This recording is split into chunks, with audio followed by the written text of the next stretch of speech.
Kalau kalian ngebayangin gimana para nasib orang-orangan kartel di penjara, mungkin kalian bingung gitu, apakah mereka ini diperlakukan kayak narapidana biasa atau bisa manfaatin sistem yang korup dari penjara itu dan berkelakuan seenaknya di dalam penjara. Nah, di video kali ini gue pengen ngomongin nasib para orang-orangan kartel ketika mereka ini masuk penjara. Oke, tanpa berlama-lama lagi, langsung aja kita mulai videonya.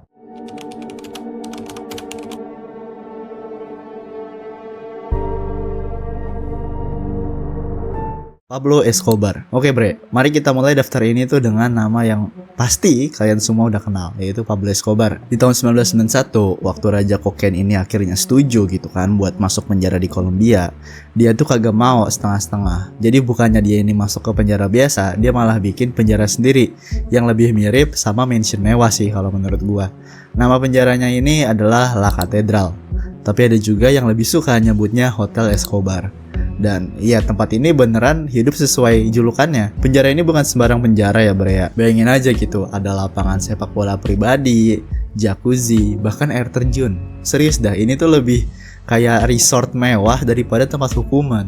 Tapi bukan itu aja yang bikin tempat ini unik, karena Escobar ini ngebangun La Catedral di atas gunung, yang dimana ini tuh strategis banget buat satu tujuan, yaitu ngejaga musuh-musuhnya yang tetap di luar dan bukan ngejaga dia tetap di dalam. Di sana dia tetap ngelanjutin semua bisnis gelapnya tanpa hambatan. Jadi kenapa pemerintah Kolombia tuh mau aja gitu negosiasi kayak gini yang lebih berat sebelah ke Pablo gitu kan? Ya karena mereka udah pusing buat ngejar Pablo selama bertahun-tahun. Dan kesepakatannya ini jelas gitu.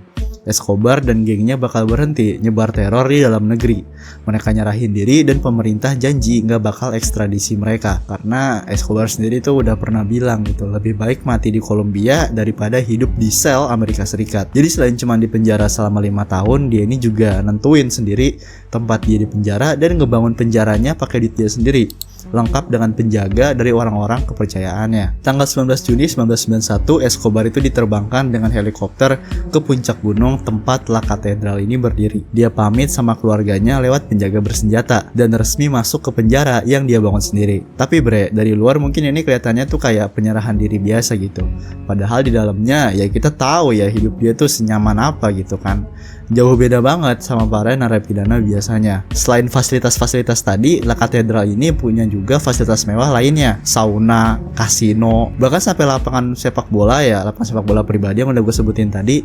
Itu tuh udah pernah dipakai sama tim nasional Kolombia gitu buat main. Dan soal makanan pun juga kagak main-main gitu kan. Kagak ada tuh yang namanya roti basi atau sup encer. Di sini Escobar makan kalkun panggang, kaviar, salmon seger, dan trout asap.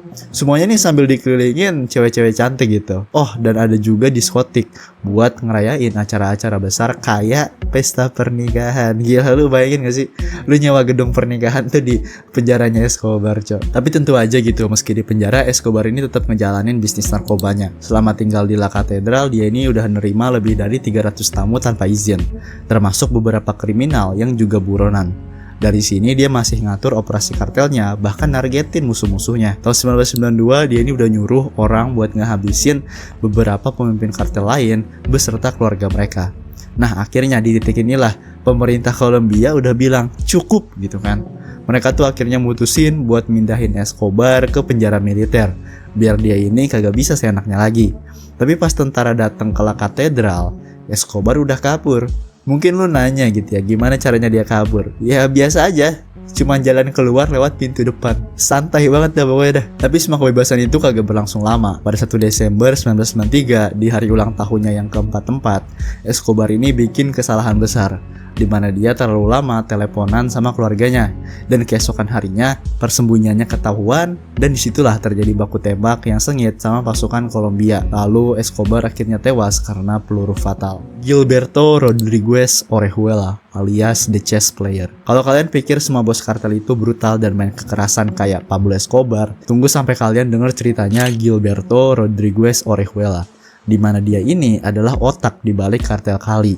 Dan pendekatannya tuh jauh lebih elegan gitu. Dia ini lebih mirip pengusaha daripada gangster biasa. Gilberto ini udah tumbuh di keluarga kelas menengah di Cali, Kolombia. Tapi hidupnya ini berubah drastis setelah ayahnya ini ninggalin keluarga. Waktu itu mau gak mau dia harus banting tulang kan. Akhirnya dia harus kerja jadi kurir apotek buat bantu keluarganya bertahan hidup. Tapi mimpi dia dan adiknya Miguel itu jauh lebih besar daripada sekedar pekerjaan biasa. Akhirnya mereka membentuklah geng Los Chamas yang awalnya ini terlibat dalam penculikan dan pemerasan.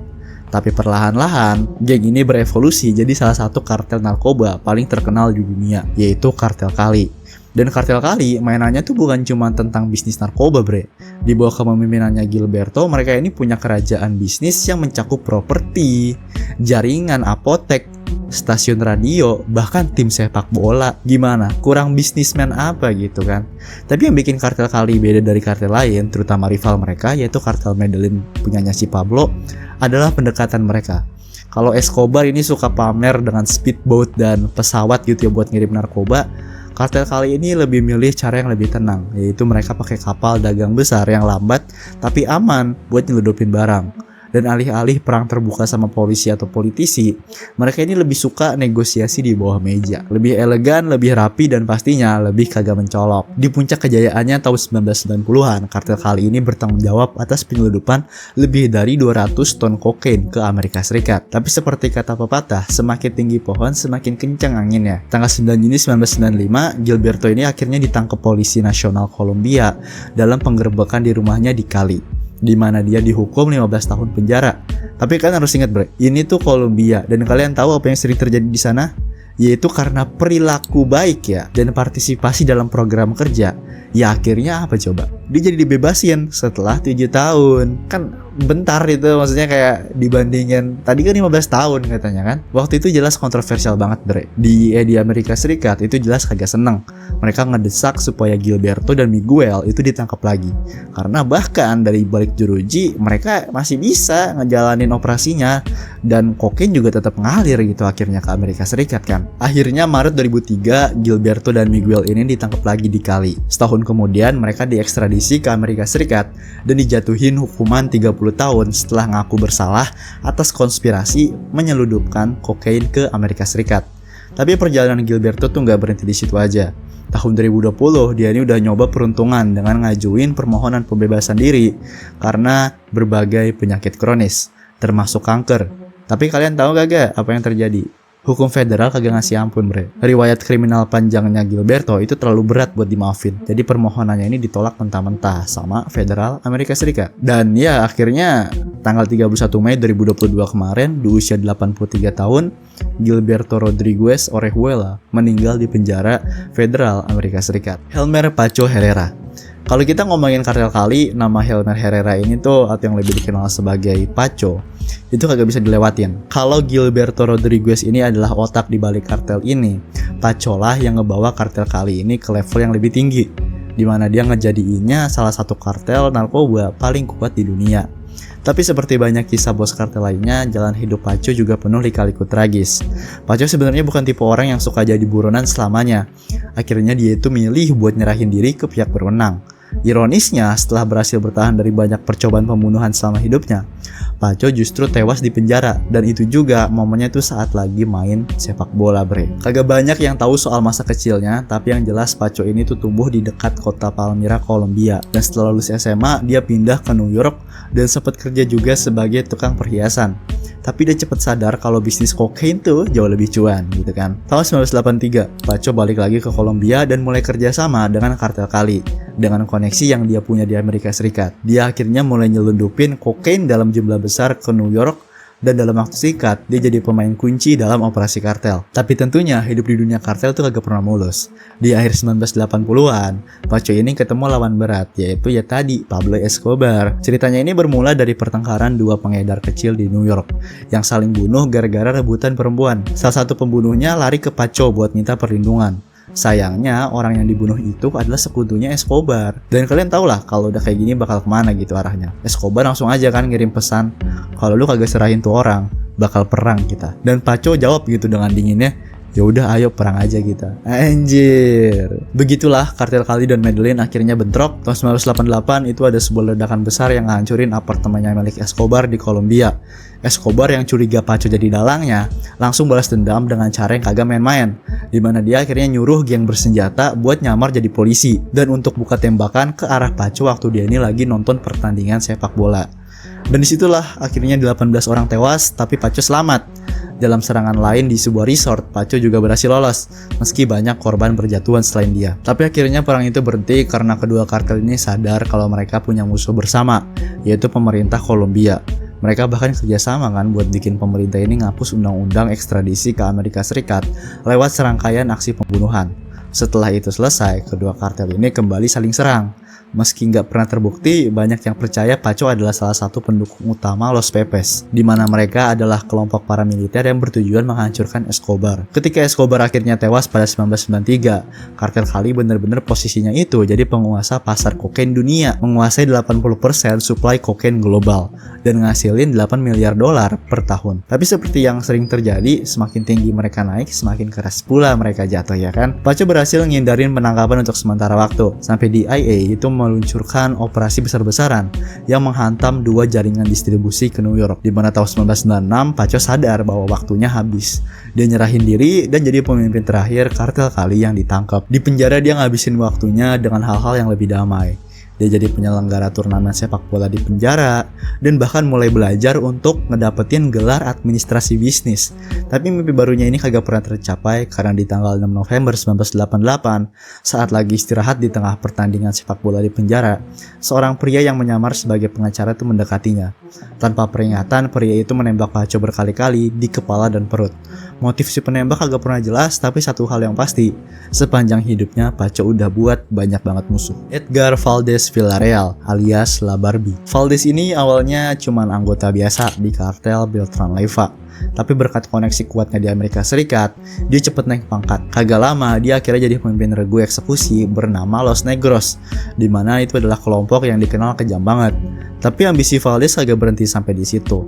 Setelah bosnya Arturo Beltran Leyva itu tewas, dia ngelihat peluang besar buat ngambil alih kendali dengan cara dia ngelancarin perang brutal antar geng, lengkap dengan taktik sadis seperti penyiksaan dan pemenggalan kepala. Hasilnya ya selama kekacauan ini lebih dari 150 orang tewas.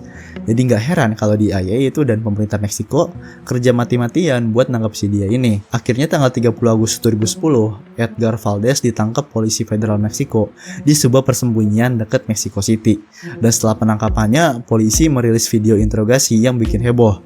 Dalam video itu Valdez ngaku gitu kalau gimana sih cara dia nyeludupin narkoba dari Panama ke Amerika Serikat dan ngebawa uang tunai balik ke Meksiko pakai trailer. Tapi pengacaranya di Amerika Serikat bilang kalau pengakuan itu dipaksakan, meskipun gak ada bukti konkret buat ngedukung klaim itu. Setelah itu keputusan diambil dan Valdez bakal diekstradisi ke Amerika Serikat, di mana tanggal 30 September 2015 dia akhirnya dijatuhin hukuman 49 tahun di penjara keamanan maksimum USP Coleman 2 di Florida. Artinya dia ini kagak bakal bisa keluar sampai tahun 2056. Tapi bentar dulu, ini dia bagian paling aneh dari ceritanya La Barbie, di mana tanggal 30 November 2022 namanya tiba-tiba tuh sempat hilang dari situs resmi Federal Bureau of Prisons atau BOP. Sebagai gantinya statusnya ini berubah jadi Not in BOP Custody. Langsung aja orang-orang kan pada bertanya-tanya gitu ya, apa yang terjadi gitu kan, kenapa Valdez kagak diawasin lagi sama BOP. Juru bicara mereka sih ngasih jawabannya tuh kayak gimana gitu, dimana mereka ini cuma ngomong ada banyak alasan kenapa tahanan gak bisa terdaftar sementara, seperti untuk sidang, perawatan medis, atau alasan lain yang kagak disebutkan. Alasan yang kagak disebutkan nih. Spekulasi pun bermunculan, ada yang percaya kalau Valdez ini bikin kesepakatan rahasia dengan pihak berwenang. Di sisi lain ada juga yang bilang dia ini mungkin berhasil kabur dari penjara keamanan maksimum itu. Kalau kabur beneran, ini jelas bakal jadi tamparan besar kan buat otoritas federal Amerika Serikat. Dan mungkin mereka sengaja bungkam sampai bisa nemuin dia lagi. Tapi akhirnya Februari 2023 kemarin, Edgar Valdez Villarreal secara misterius kembali lagi ke tahanan BOP. Pertanyaannya, apakah dia ini berhasil ditangkap lagi atau kesepakatan rahasianya gagal total? Sampai sekarang kagak ada yang tahu pasti yang mana yang benar. Oke bre, itulah dia kisah soal momen-momen ketika orang-orangan kartel ini masuk penjara. Dan sedikit kilas gitu ya soal gimana kehidupan mereka di penjara. Gimana menurut kalian? Kalau kalian punya pandangan, tanggapan, atau teori soal orang-orang tadi, bisa langsung komen aja di bawah. Jangan lupa juga untuk like, share, dan subscribe, karena gue bakal upload lagi video-video kayak gini. Oke, sampai jumpa lagi di video berikutnya. Dadah!